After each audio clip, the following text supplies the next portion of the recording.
હેન્ડસ્ફ્રી જોઈ લેજે ઉપરનો પહેલો કરાવજે.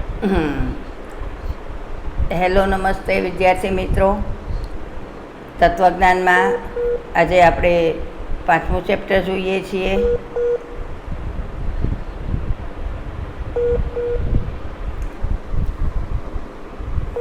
તર્કશાસ્ત્ર મુખ્ય 2 વિભાગમાં વિભાજિત થયેલ છે: નિગમનલક્ષી તર્કશાસ્ત્ર અને વ્યાપ્તિલક્ષી તર્કશાસ્ત્ર. નિગમનલક્ષી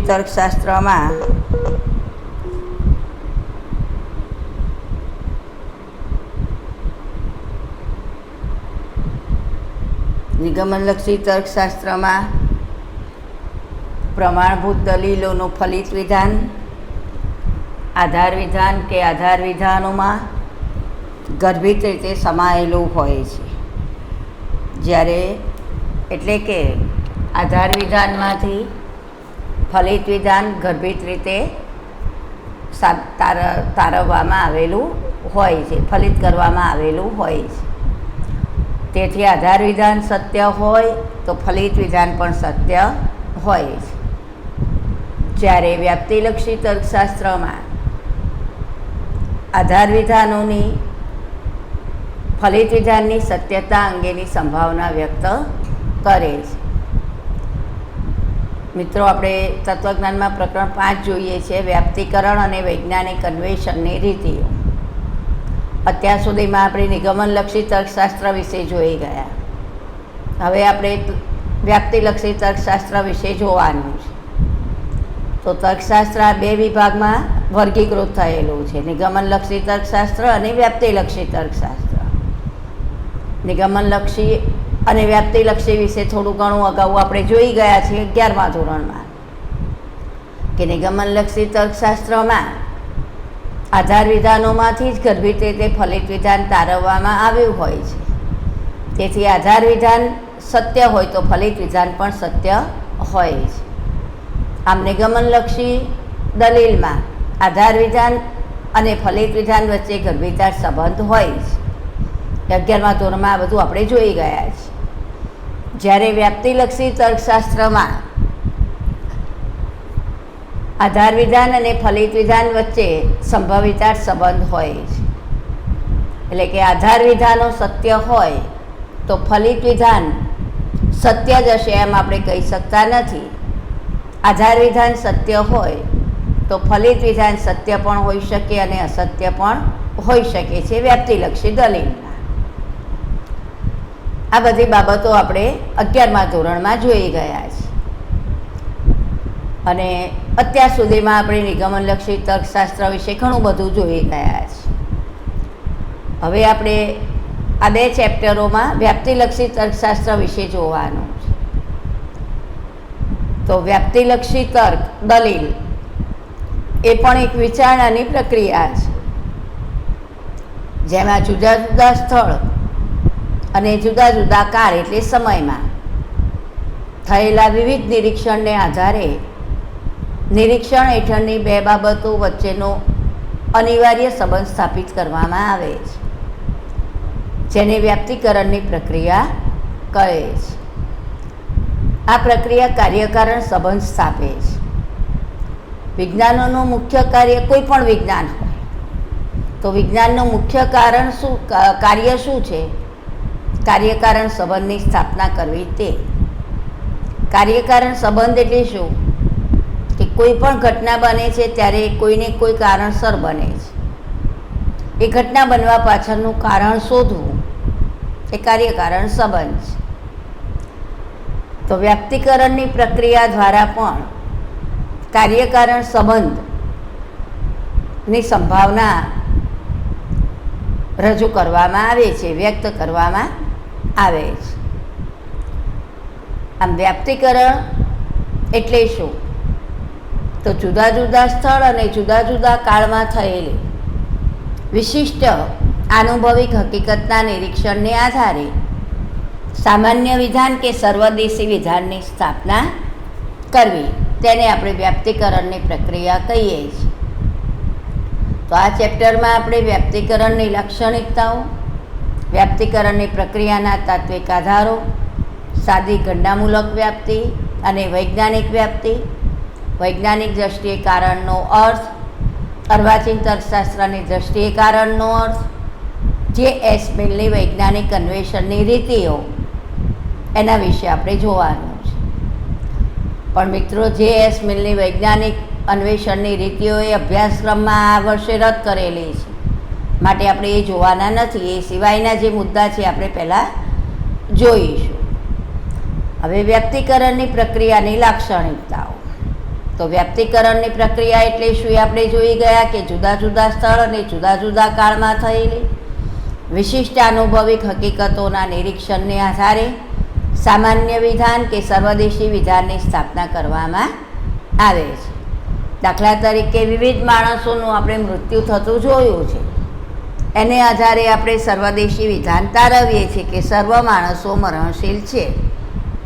એ જ રીતે કેટલાક ધૂમ્રપાન કરનાર વ્યક્તિઓને કેન્સર થાય છે, એવા આપણે કેટલાક વ્યક્તિઓ જોયા કે જેઓ ધૂમ્રપાન કરે છે અને એમને કેન્સર થયેલું છે.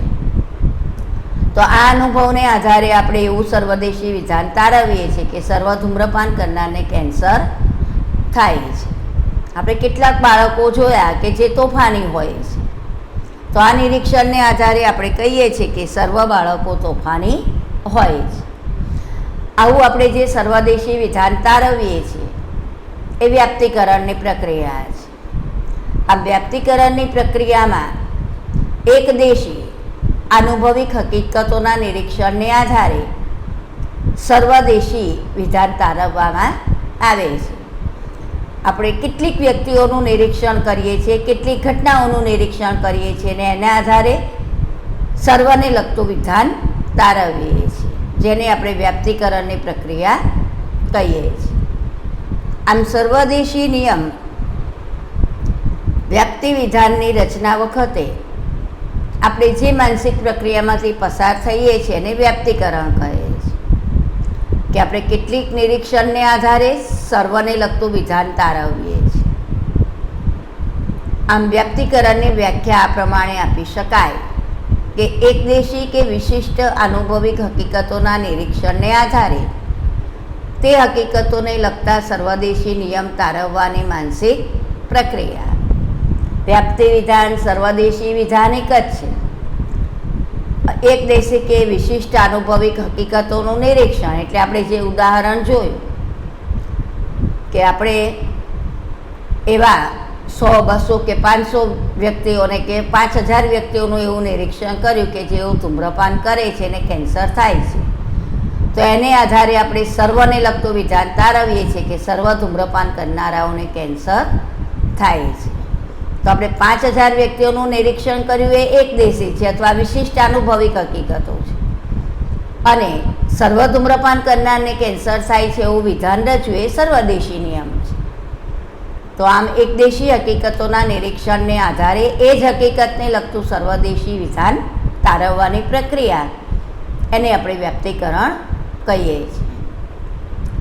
જે.એસ. મિલ નામના તર્કશાસ્ત્રી વ્યાપ્તિકરણની પ્રક્રિયાની લાક્ષણિકતામાં નીચેના 3 મુદ્દાઓનો સમાવેશ કરે છે. 1. વાસ્તવિક હકીકતોનું નિરીક્ષણ, કેટલીક જ હકીકતોનું નિરીક્ષણ અને એકદેશી અનુભવ કે નિરીક્ષણનું સામાન્યીકરણ કે સર્વદેશી કથન. હવે એમાં આપણે પહેલો મુદ્દો જોઈએ. આ વ્યક્તિકરણની લાક્ષણિકતાઓ છે 3. વાસ્તવિક હકીકતોનું નિરીક્ષણ. વિશિષ્ટ કે એકદેશી હકીકતોનું નિરીક્ષણ એ વ્યક્તિકરણની પ્રક્રિયાનો મુખ્ય પાયો છે. જે બાબતોનું વાસ્તવિક રીતે નિરીક્ષણ ન થઈ શકે એને લગતું વ્યાપ્તિ વિધાન રચી શકાય નહીં. દાખલા તરીકે સર્વ દેવો દયાળુ છે, તો આપણે દેવોનું વાસ્તવિક નિરીક્ષણ કરી શકતા નથી. તો એ રીતે આપણે આ વ્યાપ્તિ વિધાન રચી શકીએ નહીં. સર્વ પરી સુંદર છે, પરીનું આપણે નિરીક્ષણ કરી શકતા નથી વાસ્તવિક રીતે, માટે એવું વિધાન ન રચી શકીએ કે સર્વ પરીઓ સુંદર છે. તો આ રીતે આપણે વ્યાપ્તિ વિધાન રચી શકતા નથી. વ્યાપ્તિકરણની પ્રક્રિયામાં જેનું નિરીક્ષણ થઈ શકે વાસ્તવિક રીતે એને જ લગતું આપણે વ્યાપ્તિ વિધાન રચી શકીએ છીએ. એ સર્વદેશી વિધાન વ્યાપ્તિ વિધાન નથી. સર્વદેવો દયાળુ છે એ આપણે રચી શકીએ નહીં, કારણ કે કોઈ દેવના દયાળુ હોવાનું વાસ્તવિક દ્રષ્ટાંત આપણને પ્રાપ્ત થતું નથી. આપણે આંખ દ્વારા દેવોને જોઈ શકતા નથી કે આપણી સ્થૂળ ઇન્દ્રિયો દ્વારા આ વાસ્તવિક દ્રષ્ટાંત આપણને વિશ્વમાં જોવા મળતું નથી. આમ જે દ્રષ્ટાંતોનું કેવળ આપણી 5 ઇન્દ્રિયો આંખ, કાન, નાક, જીભ અને ત્વચા એના દ્વારા નિરીક્ષણ થઈ શકતું હોય એવી વાસ્તવિક હકીકતોનું જ નિરીક્ષણ કરી અને એને લગતું આવું વ્યાપ્તિ વિધાન રચવામાં આવે છે. બીજું કેટલીક જ હકીકતોનું નિરીક્ષણ. વ્યાપ્તિકરણની પ્રક્રિયામાં કેટલીક હકીકતોના નિરીક્ષણ પરથી સર્વને લગતું આપણે અનુમાન તારવીએ છીએ. આપણે ઉદાહરણ જોયું કે કેટલાક બાળકો તોફાની છે એવું આપણે નિરીક્ષણ કર્યું, એને આધારે આપણે એવું વિધાન તારવીએ છીએ કે સર્વ બાળકો તોફાની હોય છે.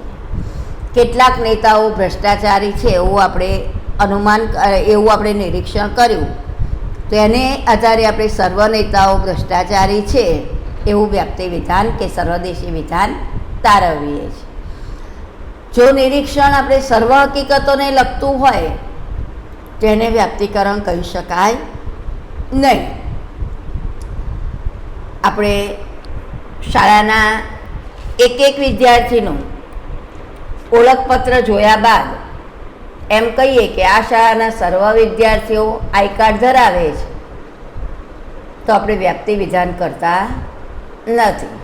કારણ કે આપણે તો બધા વિદ્યાર્થીઓનું ઓળખપત્ર ચેક કર્યું છે, પણ આપણે શાળાના કેટલાક વિદ્યાર્થીઓનું ઓળખપત્ર ચેક કરીએ અને પછી આપણે એવું વિધાન તારવીએ કે શાળાના સર્વ વિદ્યાર્થીઓ ઓળખપત્ર ધરાવે છે, તો એને આપણે વ્યાપ્તિ વિધાન કહી શકીએ. પણ દરેક વિદ્યાર્થીનું ઓળખપત્ર આપણે ચેક કરીએ અને પછી એમ કહીએ કે આ શાળાના સર્વ વિદ્યાર્થીઓ ઓળખપત્ર ધરાવે છે, તો આ વ્યાપ્તિકરણ કહી શકાય નહીં. કારણ કે આમાં આપણે કેટલાક વિદ્યાર્થીઓના ઓળખપત્રને ચેક કર્યા પછી આપણે એવું નથી કહેતા કે સર્વ વિદ્યાર્થીઓ ઓળખપત્ર ધરાવે છે. આપણે તો બધા વિદ્યાર્થીઓનું ઓળખપત્ર ચેક કર્યું છે. એટલે વ્યાપ્તિકરણ તો ત્યારે જ થયું કહેવાય કે આપણે કેટલાક હકીકતોના નિરીક્ષણને આધારે તે જ હકીકતને લગતું સર્વદેશી વિધાન તારવીએ. જો નિરીક્ષણ સર્વ હકીકતને લગતું હોય તો એને આધારે સર્વને લગતું સામાન્યીકરણ તારવીએ તો એને વ્યાપ્તિકરણ કહી શકાય નહીં. એ નિગમનલક્ષી કહી શકાય, એને વ્યાપ્તિલક્ષી કહી શકાય નહીં. આમ વ્યાપ્તિ વિધાનમાં કેટલીક હકીકતોના નિરીક્ષણ ઉપરથી આપણે સર્વને લગતું વિધાન તારવીએ છીએ, જેમાં આપણી બુદ્ધિ એક પ્રકારનું સાહસ કરે છે, જેને તાર્કિક કૂદકો, વ્યાપ્તિલક્ષી હરણફાળ કે બૌદ્ધિક સાહસ તરીકે ઓળખવામાં આવે છે. એનો અર્થ એ થયો કે વ્યાપ્તિકરણની પ્રક્રિયામાં કેટલીક જ હકીકતોનું નિરીક્ષણ થયેલું હોવું જોઈએ અને કેટલીક હકીકતોના નિરીક્ષણને આધારે સર્વને લગતું સામાન્યીકરણ થયેલું હોવું જોઈએ કે સર્વદેશી વિધાન રચેલું હોવું જોઈએ. ત્રીજી એની લાક્ષણિકતા છે એકદેશી અનુભવ કે નિરીક્ષણનું સામાન્યીકરણ કે સર્વદેશી કથન. આપણે અગાઉ પણ જોઈ ગયા કે વ્યાપ્તિકરણની પ્રક્રિયામાં એકદેશી અનુભવ કે નિરીક્ષણને આધારે સર્વદેશી વિધાન તારવીએ છીએ. આ એક વ્યાપ્તિલક્ષી સામાન્યીકરણની પ્રક્રિયા છે કે આપણે કેટલીક હકીકતોનું નિરીક્ષણ કરીએ છીએ અને એનું સામાન્યીકરણ કરીએ છીએ અને સર્વને વિધાન લાગુ પાડીએ છીએ. જેમ કે આપણે જોયું કે કેટલાક વેપારીઓ અપ્રામાણિક છે એવું જોઈએ અને પછી એમ કહીએ કે સર્વ વેપારીઓ અપ્રામાણિક છે, તો અહીંયા આપણે અપ્રામાણિકતાનું આપણે સામાન્યીકરણ કરીએ છીએ. જો આવું સામાન્યીકરણ ન થાય તો આપણે વ્યાપ્તિકરણ કર્યું કહી શકાય નહીં. આપણે કલાપી, ઉમાશંકર, સ્નેહરશ્મિ, સુંદરમ આ કવિઓનું નિરીક્ષણ કરીએ છીએ અને આપણને લાગણીશીલ જોવા મળે છે, તો આપણે એમ કહીએ કે કેટલાક કવિઓ લાગણીશીલ છે તો આ વ્યાપ્તિ વિધાન ન કહેવાય. પણ આ 4 કવિઓના નિરીક્ષણને આધારે આપણે એવું વિધાન રચીએ કે સર્વ કવિઓ લાગણીશીલ છે કે સર્વ કવિઓ કલ્પનાશીલ છે, તો એ વ્યાપ્તિ વિધાન રચ્યું કહી શકાય. આમ કેટલીક મર્યાદિત હકીકતોના નિરીક્ષણને આધારે આપણે તે જ હકીકતને લગતું સર્વદેશી વિધાન તારવીએ છીએ. આમ કેટલાક તરફથી આપણે સર્વ તરફ પ્રયાણ કરીએ છીએ ત્યારે આપણી બુદ્ધિ એક પ્રકારને સાહસ કરે છે, જેને બૌદ્ધિક સાહસ કે તાર્કિક કૂદકો કે વ્યાપ્તિલક્ષી હરણફાળ તરીકે ઓળખવામાં આવે છે. આમ મિત્રો, આપણે વ્યક્તિકરણની પ્રક્રિયા એટલે શું, એની 3 લાક્ષણિકતાઓ: વાસ્તવિક હકીકતોનું નિરીક્ષણ, કેટલીક જ હકીકતોનું નિરીક્ષણ, એકદેશી અનુભવ કે નિરીક્ષણનું સામાન્યીકરણ કે સર્વદેશી કથન. એ પ્રશ્ન આપણે જોઈ ગયા કે વ્યક્તિકરણની પ્રક્રિયા એટલે શું, એની લાક્ષણિકતાઓ જણાવો. હવે મનોયત્ન 5.1 નીચેના પ્રશ્નોના 1-2 શબ્દોમાં જવાબ આપો. વ્યક્તિકરણની પ્રક્રિયામાં વિશિષ્ટ અનુભવિક હકીકતોના નિરીક્ષણને આધારે શેની સ્થાપના કરવામાં આવે છે? સર્વદેશી વિધાન. સર્વદેશી નિયમની રચના શેના આધારે કરવામાં આવે છે? એકદેશી હકીકતોના નિરીક્ષણને આધારે. જે.એસ. મિલના મતે વ્યક્તિકરણની લાક્ષણિકતાઓ કેટલી છે? 3. આપણે જે જોઈ, વાસ્તવિક હકીકતોનું નિરીક્ષણ, કેટલીક હકીકતોનું નિરીક્ષણ અને એકદેશી અનુભવ કે નિરીક્ષણનું સામાન્યીકરણ કે સર્વદેશી કથન. વ્યક્તિકરણની પ્રક્રિયાની અનિવાર્ય આવશ્યકતા કઈ છે? તાર્કિક કૂદકો કે બૌદ્ધિક સાહસ? અહીંયા આપેલું છે કે વ્યક્તિકરણની પ્રક્રિયાની અનિવાર્ય આવશ્યકતા તાર્કિક કૂદકો કે બૌદ્ધિક સાહસ. વ્યક્તિકરણમાં કેટલી હકીકતોનું નિરીક્ષણ થયેલું હોવું જોઈએ? મર્યાદિત હકીકતોનું નિરીક્ષણ થયેલું હોવું જોઈએ. મિત્રો, મનોયત્ન જ્યારે તમે તૈયાર કરો ત્યારે પહેલાં એના જવાબો ચોપડીમાંથી શોધવાનો પ્રયત્ન કરવાનો અને પછી આપણે તૈયાર કરવાના. 1-2 વાક્યમાં જવાબ આપો. વ્યક્તિકરણ એટલે શું? તો વ્યક્તિકરણ એટલે જુદા જુદા એકદેશી કે વિશિષ્ટ અનુભવિક હકીકતોના નિરીક્ષણને આધારે તે હકીકતને લગતું સર્વદેશી નિયમ તારવવાની માનસિક પ્રક્રિયા એટલે વ્યક્તિકરણ. વ્યક્તિકરણમાં વાસ્તવિક હકીકતોનું નિરીક્ષણ એટલે શું? તો આપણી 5 ઇન્દ્રિયો દ્વારા જેનું નિરીક્ષણ થઈ શકે એવી વાસ્તવિક હકીકતોનું નિરીક્ષણ કરવામાં આવે છે. વ્યક્તિકરણની પ્રક્રિયાનો પ્રારંભ શેનાથી થાય છે? વાસ્તવિક એવી એકદેશી હકીકતોના નિરીક્ષણને આધારે. વ્યક્તિકરણમાં બૌદ્ધિક સાહસ કોને કહેવાય છે? આપણે કેટલીક હકીકતોના નિરીક્ષણને આધારે એ જ હકીકતનું લગતું સામાન્યીકરણ તારવીએ, સર્વદેશી વિધાન તારવીએ. આમ કેટલાક ઉપરથી સર્વ તરફ પ્રયાણ કરીએ એને બૌદ્ધિક સાહસ કહે છે. સામાન્યીકરણની પ્રક્રિયા એટલે શું? એકદેશી અનુભવ કે નિરીક્ષણને આધારે સર્વદેશી વિધાન તારવવું એટલે સામાન્યીકરણ કર્યું કહી શકાય. હવે મિત્રો, વ્યક્તિકરણની પ્રક્રિયાના તાત્વિક આધારો. તો વ્યક્તિકરણની પ્રક્રિયાના તાત્વિક આધારો 2 છે. એક કાર્યકારણનો નિયમ અને બીજું પ્રકૃતિની એકરૂપતાનો નિયમ. તો પહેલું આપણે જોઈએ કાર્યકારણ નિયમ કે વ્યક્તિકરણ એટલે શું આપણે જોઈ ગયા. કેટલીક વિશિષ્ટ હકીકતોના નિરીક્ષણ પરથી સર્વને લગતું સામાન્ય વિધાન તારવવું એટલે વ્યક્તિકરણ. વ્યક્તિકરણની પ્રક્રિયાના 2 બૌદ્ધિક કે તાત્વિક આધારો છે: કાર્યકારણનો નિયમ અને પ્રકૃતિની એકરૂપતાનો નિયમ. મિત્ર, કાર્યકારણનો નિયમ તો વિશ્વમાં કોઈ પણ ઘટના બને એ દરેક ઘટના કે બનાવ બનવા પાછળ કોઈને કોઈ કારણ હોય જ. કારણ વિના કશું જ બનતું નથી, શૂન્યમાંથી સર્જન થતું નથી. દાખલા તરીકે ન્યૂટને ઝાડ ઉપરથી ફળ નીચે પડતા જોયું અને એને થયું કે ફળ નીચેની તરફ જ કેમ ગયું, પૃથ્વી તરફ જ કેમ આકર્ષાયું. અને એને એવો વિચાર આવ્યો કે પૃથ્વીમાં એવું કોઈ આકર્ષણ બળ હોવું જોઈએ કે જેને કારણે ઝાડ ઉપરથી ફળ નીચે પડ્યું અને એને આ કારણ વિશે મનોમંથન કર્યું, પોતાના જ્ઞાનનો ઉપયોગ કર્યો અને એમણે વિજ્ઞાનને ગુરુત્વાકર્ષણ બળનો નિયમ ભેટ આપ્યો. કોઈ માણસ મૃત્યુ પામે તો આપણે એનું કારણ પૂછીએ છીએ કે અકસ્માત થયો, એણે સુસાઇડ કર્યું, બીમાર હતા કે શું છે, એ આપણે પણ કારણ જાણવાનો પ્રયત્ન કરીએ છીએ. કોઈ વિદ્યાર્થી નાપાસ થાય તો શિક્ષક એનું કારણ પૂછે છે કે મહેનત નથી કરી કે કેમ નાપાસ થયો.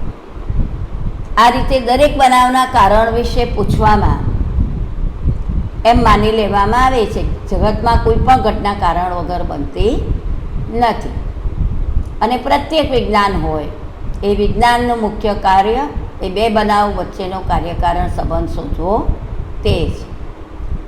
તો કુદરતમાં બનતી કોઈ પણ ઘટના વગર કારણ બનતી નથી. આમ માનવામાં આવે તો જ કુદરતી ઘટનાઓ વચ્ચેના કાર્યકારણ સંબંધ શોધવાનું શક્ય બને. જેમ કે દરિયામાં ભરતી ઓટ થાય છે અને ચંદ્રની કળાઓમાં વધારો ઘટાડો થાય છે. પદાર્થ ફૂલે છે કારણ કે પદાર્થને ગરમી આપવામાં આવે છે. આમ કોઈ પણ બે બનાવો વચ્ચેનો કાર્યકારણ સંબંધ શોધવો તે કોઈ પણ વિજ્ઞાનનું મુખ્ય કાર્ય છે. વિજ્ઞાનમાં કુદરતી ઘટનાઓ વચ્ચેના કાર્યકારણ સંબંધની શોધ થાય છે. પદાર્થને ગરમી આપતા પદાર્થ ફૂલે છે, તો પદાર્થ ફૂલે છે એ પરિણામ છે. એનું કારણ શું? પદાર્થને ગરમી આપવામાં આવે છે. દરિયામાં ભરતી ઓટ આવે છે તો એનું કારણ શું? ચંદ્રની કળામાં વધારો ઘટાડો થાય છે. 15 દિવસ પૂનમ અને 15 દિવસ પછી અમાસ આવે છે તો પૂનમ દરમિયાન ચંદ્રની કળામાં વધારો થાય છે અને પૂનમ પછીના 15 દિવસ અમાસ સુધીના એમાં ચંદ્રની કળામાં ઘટાડો થાય છે. તો એ રીતે દરિયામાં ભરતી અને ઓટ આવે છે તો દરિયામાં ભરતી ઓટ અને ચંદ્રની કળામાં વધારો ઘટાડો એ બંને વચ્ચે કાર્યકારણ સંબંધ છે એમ કહી શકાય. પ્રકૃતિની એકરૂપતા. કેટલાકના નિરીક્ષણ પરથી સર્વદેશી વિધાન તારવતી વખતે આપણે એ સ્વીકારીને ચાલીએ છીએ કે પ્રકૃતિ એક સરખા સંયોગોમાં એક સરખી રીતે વર્તે છે. સંયોગો એટલે સંજોગો. આજે બરફને સ્પર્શે તો તે ઠંડો લાગે છે. પ્રકૃતિની એકરૂપતાનો નિયમ જણાવે છે કે આ માત્ર આજને માટે જ નહીં પરંતુ હંમેશના માટે તે સાચું છે. અર્થાત પ્રકૃતિ એક સરખા સંયોગોમાં એક સરખું વર્તે છે. આ એકરૂપતાના નિયમને સ્વીકારીએ તો જ કેટલીક હકીકતોના નિરીક્ષણને આધારે તેને લગતું સર્વદેશી વિધાન તારવી શકીએ કે બરફ હંમેશા ઠંડો લાગે છે, સૂર્ય હંમેશા પૂર્વમાં ઉગે છે. એનું સૂર્ય તો જ આપણે એવું સામાન્યકરણ કરી શકીએ કે સૂર્ય હંમેશા પૂર્વમાં ઉગે છે, સૂર્ય હંમેશા પશ્ચિમમાં આથમે છે, પૃથ્વી પોતાની ધરીની આસપાસ ફરે છે. તો આ બધું આપણે જે નિયમો તારવીએ છીએ એ પ્રકૃતિની એકરૂપતાને કારણે જ તારવીએ છીએ. ક્યારે એવું બન્યું કે સૂર્ય પશ્ચિમમાં ઉગ્યો અને પૂર્વમાં અસ્ત થયો? એવું ન બને. સૂર્ય હંમેશા પૂર્વમાં જ ઉગે અને પશ્ચિમમાં જ આથમે. તો આ પ્રકૃતિની એકરૂપતા પણ જોવા મળે છે. તો જ પ્રકૃતિમાં વ્યવસ્થા જળવાય છે. પ્રકૃતિની એકરૂપતાનો આધાર અર્થ એ નથી કે પ્રકૃતિમાં વિવિધતા નથી. વિવિધતા છે પણ એની વચ્ચે નિયમસરતા પણ છે કે સૂર્ય હંમેશા પૂર્વમાં જ ઉગે છે અને પશ્ચિમમાં જ આથમે છે. બરફ હંમેશા ઠંડો જ લાગે છે. આવી નિયમસરતા પણ છે. એ નિયમસરતાને લીધે જ કહી શકાય કે પ્રકૃતિમાં જો સરખા સંયોગો હાજર હોય તો પ્રકૃતિમાં હંમેશા સરખું જ પરિણામ આવે છે. તો આ રીતે આપણે જોયું કે વ્યક્તિકરણની પ્રક્રિયાના બે તાત્વિક આધારો છે. વારંવાર પૂછાય છે મિત્રો 3 માર્ક્સમાં એમાં કાર્યકારણનો નિયમ અને પ્રકૃતિની એકરૂપતાનો નિયમ. કુદરતની એકરૂપતા અને કાર્યકારણનો નિયમ. કુદરત એટલે પ્રકૃતિ. આ બંને તાત્વિક આધારોને એક સાથે વિચારતા આપણે એમ કહી શકીએ કે સર્વ પદાર્થો ગરમીથી ફૂલે છે એ સર્વદેશી વિધાન રજૂ કરતી વખતે આપણે કાર્યકારણ નિયમને અનુસરીએ છીએ. અને પદાર્થના ફૂલવાનું કારણ ગરમી છે, તો આજે ગરમીથી પદાર્થ ફૂલે છે, હંમેશા ગરમી મળવાથી પદાર્થ ફૂલશે જ, એમ આપણે કહીએ ત્યારે પ્રકૃતિની એકરૂપતાના નિયમને આધારે આપણે એ વિધાન કરીએ છીએ. તો આ રીતે વ્યક્તિકરણની પ્રક્રિયાના બે મુખ્ય તાત્વિક આધારો છે: કાર્યકારણ નિયમ, સંબંધો નિયમ અને પ્રકૃતિની એકરૂપતાનો નિયમ. મનોયત્ન 5.2 પ્રકૃતિ એક પ્રશ્ન 1-2 શબ્દોમાં જવાબ લખો. પ્રકૃતિ એક સરખા સંયોગોમાં એકસરખી રીતે વર્તે છે તેને શું કહેવાય? પ્રકૃતિની એકરૂપતાનો નિયમ. બરાબર. એક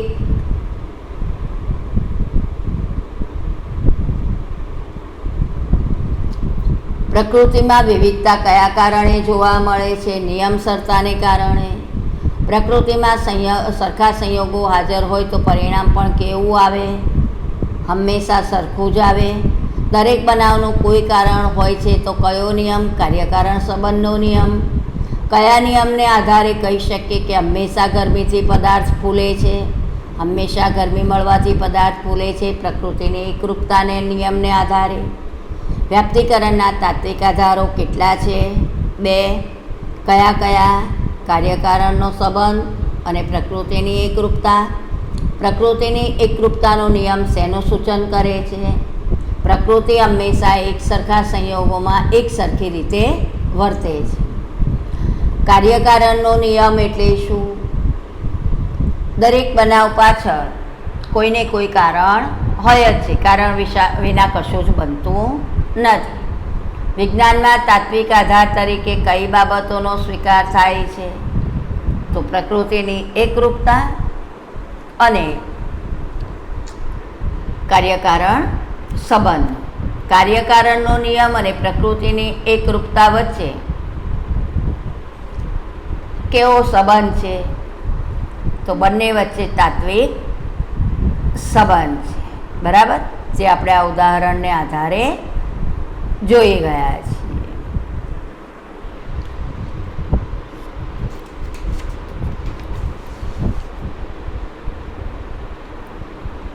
હવે મિત્રો નેક્સ્ટ આમ મનોયત્ન આપણે 5.1 અને 5.2 જોયું, જે તમારે સ્વાધ્યાયના ચોપડામાં લખવાનું. અને આજે આપણે પ્રકરણ 5 તત્વજ્ઞાનમાં વ્યક્તિકરણની પ્રક્રિયા, એની લાક્ષણિકતા અને વ્યક્તિકરણની પ્રક્રિયાના તાત્વિક આધારો, કાર્યકારણનો સંબંધ અને પ્રકૃતિની એકરૂપતાનો સંબંધ વિશે જોયું. નેક્સ્ટ પીરિયડમાં નેક્સ્ટ લેક્ચરમાં આપણે સાદી ગણનામૂલક વ્યક્તિ અને વૈજ્ઞાનિક વ્યક્તિ વિશે જોઈશું. મિત્રો, વિડીયો બરાબર જોજો, સમજજો અને મહેનત કરજો. આ ઓક્ટોબર મહિનાના એન્ડમાં મનોવિજ્ઞાનની એક્ઝામ છે, એકમ કસોટી 25 માર્ક્સની, જેમાં આપણે પ્રકરણ 5 અને 6 છે, જ્યાં સુધીનો આપણે સિલેબસ ચલાવી દીધો છે. બરાબર. અને કોમેન્ટ બોક્સમાં કોમેન્ટ કરજો, તમને ખ્યાલ આવે છે કે નથી આવતો. બરાબર મિત્રો.